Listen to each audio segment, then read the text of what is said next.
of Ghanaian prostitutes whom we knew used to complain to us about a disease that they called slim.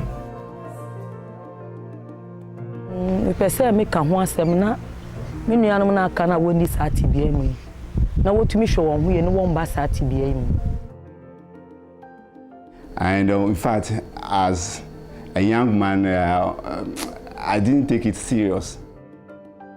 Every child in Ghana knows if it is not on, it is not in. Pada sene de me de mani to so a obetimi agya me ho anytime bia so nyame de me de mani to so ne de bia no oh what I say. So she looked at my face, started crying. What they call slim is what was now currently called AIDS.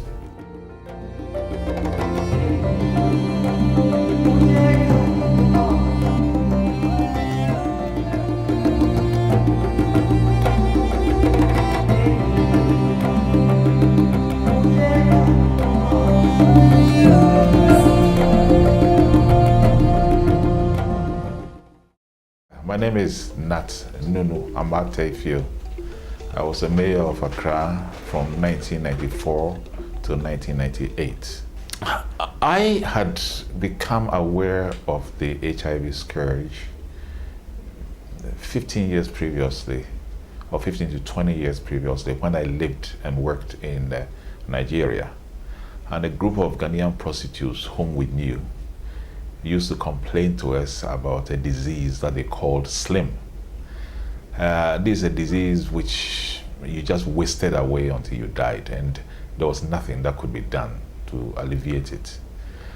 When AIDS finally became topical, I realized that what they call slim is what was now currently called AIDS. My name is Joyce Steiner. I am responsible for HIV/AIDS programs of the Christian Council of Ghana. Pandemic was discovered in Ghana in 1986 with the first 42 cases, and they were in particular communities in Ghana. And so it was like, this is a disease from outside. But prior to that, the Ghana government had set up the National AIDS Control Program. They set up this committee and decided on the Stop AIDS Love Life campaign. And the Stop AIDS Love Life campaign was in 3 phases. The first phase was shattering the silence, because it was new and it was a sex-related disease. People didn't talk about it because talking about sex was really a taboo in Ghana. This is a country which is given to a particularly hysterical form of religiosity. And religions, when it comes to sex, when it comes to ideas of morality and sin, you play with them at your own risk.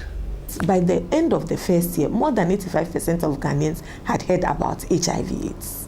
They were aware, but it was just an awareness. And for me, there is a difference between awareness and knowledge. Because if you are just aware, yes, you are aware that there is something that is existing. But as to whether you make a conscious effort of seeing how it affects you, is another thing. So it was not internalized. So people know it, yet behavior have not changed. So the second phase of the program was the show compassion. And who can talk about compassion than the faith-based organizations? My name is Ayano Chule. I am from Ethiopia. I'm also HIV positive. And I met Aisha in Nigeria. We are together now in Ghana to be married. HIV in the 80s and 90s was not seriously considered as a threat. So when people marry, they do not do the HIV status test. And from human rights point of view, people are not to be compelled to do the HIV status and so on. So when I married, my wife was sick, my child was sick, and all those things. And when we conducted tests for all of them, they are positive. By implication, I'm also positive. All of them died. Then I was sick also along the way. But in the end of the day, when I was given opportunity to go for training to Kampala, Uganda, to learn how to cope up with HIV, and then with medication and positive thinking and positive self-esteem, things changed, and today are much better than even when before I know my status and so on. Many people don't have a belief that AIDS is real, you know, but some people like me, yeah, I believe, because when it happens to you, you believe. People thought that God had cursed mankind. So if you are suffering from this disease, then it means that you are suffering.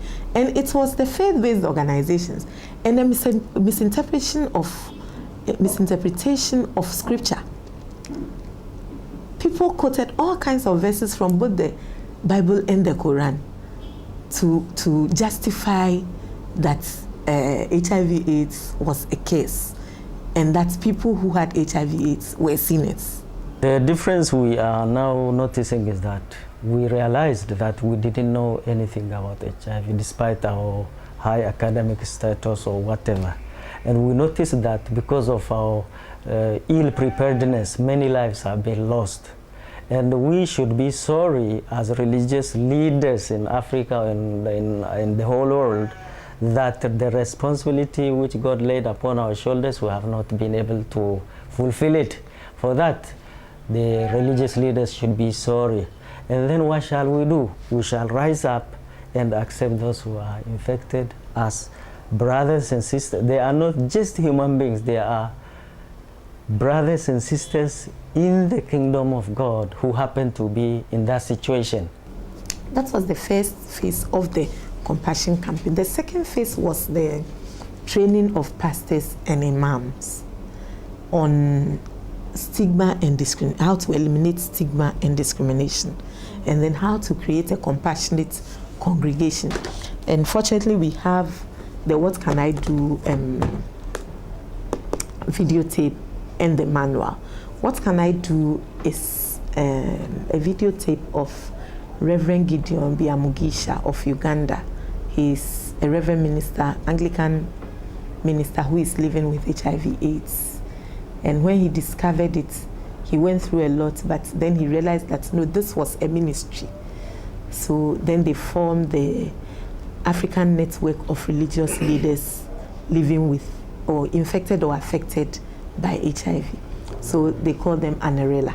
So ANARELA was given a mandate that if religious leaders were infected or affected, put chance to talk in their various religious groups, they will bring a change, both behavioral change, and they can promote and encourage positive life.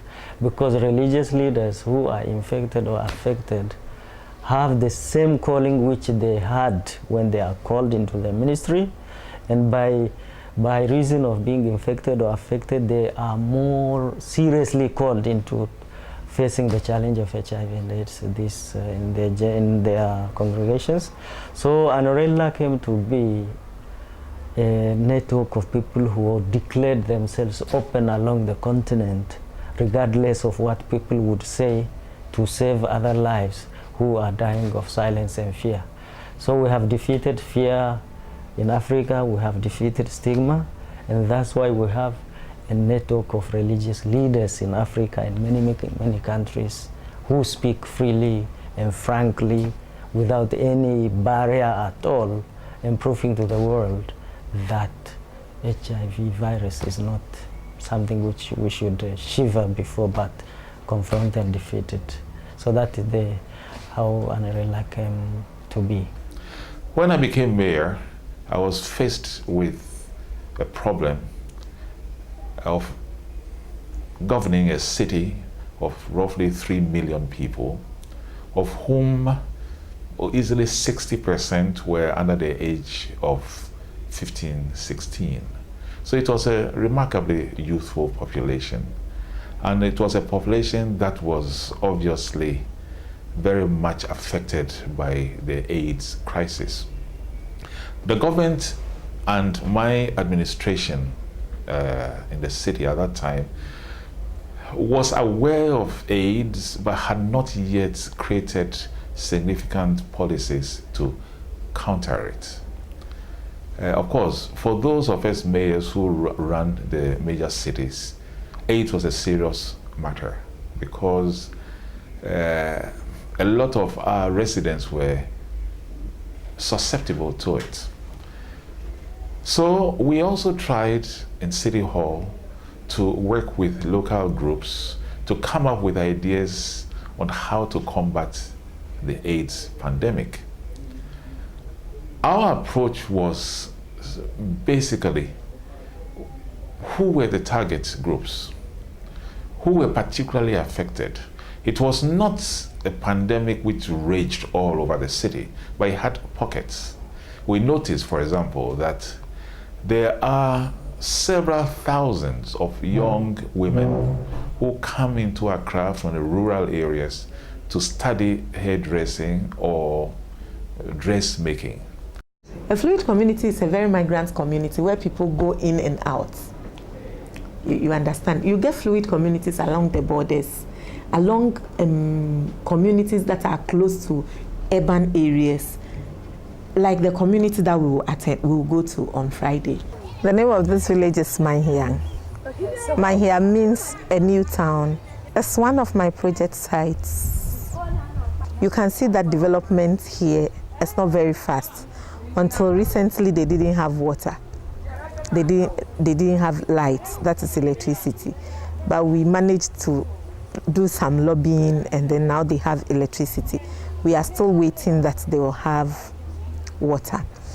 And they are a typical farming community. And young people in this community are not willing to farm.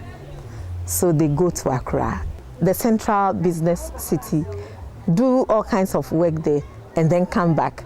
You can't be sure of what goes on there in terms of young people and their sexuality. You can't be sure. So like this is a potential area because the in and out is just so much. And we don't want it to show its face before we fight it. We don't want to be reactive in this instance. We want to be proactive and foresee the problems and then avoid it at all. Oh, I hope that this village will develop. This village will be a village free of HIV. Even if we have, it should not be an endemic area. This village should be a village with people who understand sexual and reproductive issues, and a village where people know where to seek treatment or seek redress in case somebody violates their rights or they want to go for test or treatment. Because I say that HIV is preventable, and even if you get it, it's still manageable. So that is what I hope for them. You really had to go out there and say, look, this thing could happen to anybody. It could happen to your kid, it could happen to my kid. Let's come together as a community. My name is Ruhia Bawa, and I'm also HIV positive. I was born and bred in this house about 34 years ago, when I'm living with my late parents. So I was staying here indoors with my child. No one came to my aid, running and then vomiting. So it came to a time that my friend came to my aid and sent me to hospital. I was there and they told me how to counsel. They counseled me to go to hospital to test me. If they didn't test me, I'll pay all the hospital bill. So I accepted it. They tested me. I was positive. So I thought maybe I would have died by then. I lose courage. Lillian Jampana from the Brongwapa East region. I don't have a husband, but I have one child. Ishmael is our 16 years, and he attends Zabuzo Secondary School, Form 1. This is the first year. So I'm staying with Ishmael, and the time the sickness was starting me, always I'm sick, always I'm sick. I go to the hospital, they will admit me, but I don't know what sickness is it. So one day, my junior sister said, Lillian, I'll send you to Kamina Hospital so that we go and see what is worrying you.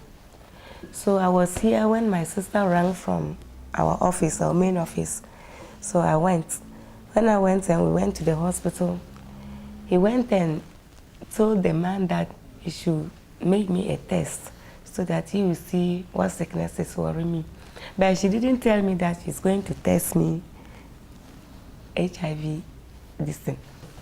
So when they came, they gathered me and told me that the tests that we went and made, I have that sickness.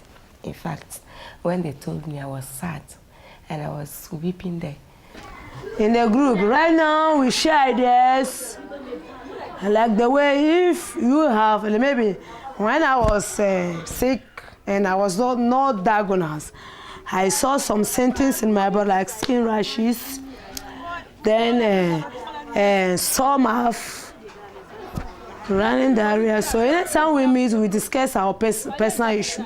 If you bring that your problem, maybe I can give you counseling in such a way that I ever had it. So if I can give you medicine, I can prescribe or tell doctor he will prescribe that medicine for you to take. That is the opportunistic infection.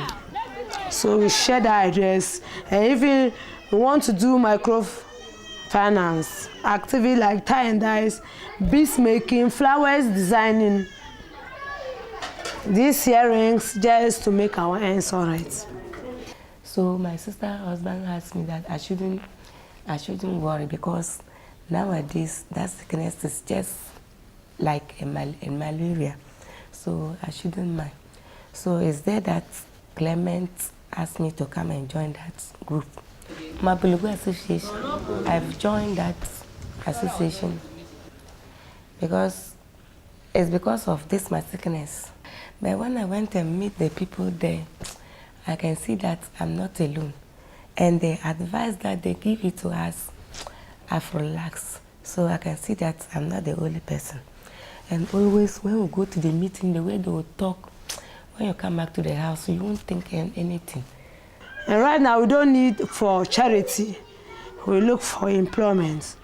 As I'm sitting here, I don't have anyone to help me.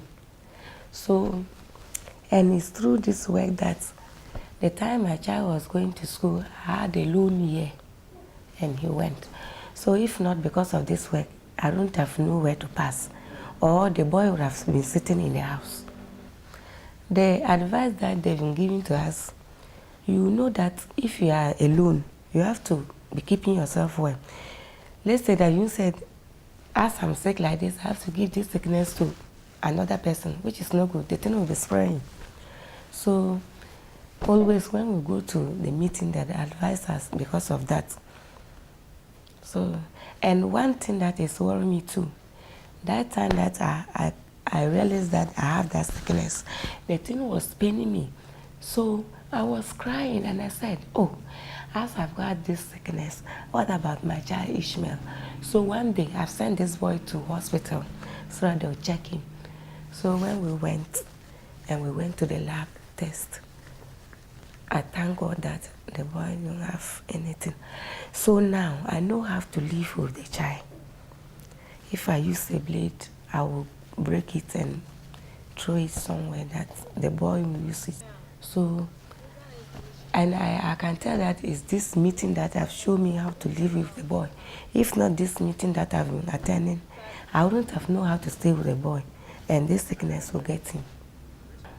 I don't want to tell him because he's in school. If I tell him, it will worry him. I'm happy because though I'm sick, but I'm still happy. Because this our sickness is just one day. If you are not happy, it doesn't want you to be thinking. If you are sit down with thinking, no, it doesn't like that. So I know one day, by all means, this sickness will take me away. So I have to be happy. When the days comes, then that's all. Just recently, we were talking to the Ghana AIDS the Director General for Ghana AIDS Commission, and he was saying that we have 79,000 HIV/AIDS registered patients, yet only 4,000 are on antiretroviral. My name is Daniel Kwaku Aulete from Accra, Osu. Yeah, I am a HIV positive since 2002. My doctor diagnosed me that I'm a HIV positive. From that very day, Daniel, I sweat from head to toe. What I heard is if you have AIDS, you have to die, or what I know. The doctor advised me that, Daniel, don't even go to the seashore and go and kill yourself, or don't give yourself to a car, or don't go and cause suicide. And please, if you follow this advice and take good care of yourself, you eat well, you make everything, you keep alive. If God give you 100 years, you will stay alive. Because of the ARV, we have hope. The government said the drug is about 6-point-something million, but you reduce it, we pay only 50,000 every month. In every district, there will be a hospital. I mean, a facility that will take care of the ARVs. But let me dare say that some of our church facilities or church health facilities are doing a lot of work. My church reached out with me because my pastor said they don't have to reject me, because I stand in front of the church when I tell them I'm HIV positive. I volunteer myself that I have to go around and tell people that everybody have to protect him or herself, because HIV is very, very real. I'm very, very happy that a lot of education have gone on in Ghana, that maybe some villages where they don't know anything about HIV is. Now if you read there, maybe if you go to the schools and so forth, all of them have get some little education about HIV and AIDS. Yeah. So the council basically is into education, behavior change, and promotion of destigmatization and discrimination. My name is Emmanuel Kofi Kenavo. I'm from Hohwe in the Volta region. Okay, this group, the Solace Club, was formed in 1994 after my wife was sick. We were 18 people. We formed this group, of which I'm the chairman or the president. Everybody brings his or her problem. Oh, today this is what happened to me, and this person will say, okay, I also experienced this, and this is the way I went about it to solve it. So we share ideas, and then it makes them feel there's a sense of belongingness among them. Yeah, it gives them more hope. Yeah, you feel you are not alone. There's somebody who cares, and then who is ever ready to listen to your problem, and then give you advice or give you a way forward. It is good to wait. True love waits. You can see it on my safe just here, a sticker, true love waits. If you wait and you marry, then you enjoy your marriage because you are all green. You don't know, you have not done sex before, you are virgins. So you will not have a basis of comparing how good your wife is or how bad your husband is, because that is what you know. We started as a young couple, and then somewhere along the line, there was a break, and she went in for another person. So for about 5 years, she was no more with me. Then later on, she came back, came to plead, and then because we had children between us, I accepted, but my family did not agree to it. So they came to tell me that she is positive, but I didn't believe it. So all that they were telling me, I just brushed it aside, and then we started moving. Then all of a sudden, she started falling sick. Still, I didn't believe until she had the test and it was proved positive. I also had a feeling that, okay, if she is positive, then I should also be positive. When I was giving the results, I started sweating profusely. Then, in fact, the nurse saw me, and then she calmed me down, and then said that is not the end of everything, so I should relax. So after talking and all those things, well, I was able to get my rhythm. So when she became seriously sick, and then we came to Tema Hospital here, and then they counseled us. In fact, I'm able to overcome such negative thinking and all those things about the disease. Yeah, and at that time too, there was nothing I can do. I cannot send her away, so I had to live with her till she died last year. Abstaining, being faithful, and then condom use. When you go around the whole of Accra, you will see the Protector condom, the Champion condom, the Panther condom, this kind of condoms being promoted, and it was all over. Now, in our current situation, is it right for the churches to condemn condom use and have people dying? So, if we are talking about a disease, and they say the disease is acquired, that means you are not born with the disease. You are infected through some means. I'm a professional teacher, so I was posted by my employers to come and teach in Tema. So as a teacher at the school there, I try to educate students on the effects of HIV. This young group of people seems to be more knowledgeable than when I was at their this thing, because when you tell them something, unless there is a proof, they will not take it. In fact, as a young man, I didn't take it serious, yeah, till I begin to see the effect before I knew that, okay, there's really something. I don't see why this very disease should become something that people should shun and then stigmatize people about it, because there are other diseases which are quite more dangerous than this. But I don't know why they should pick this particular disease and then give so many different meanings to it. So it is good I lead people to educate them so that such negative ideas about this disease should be eradicated.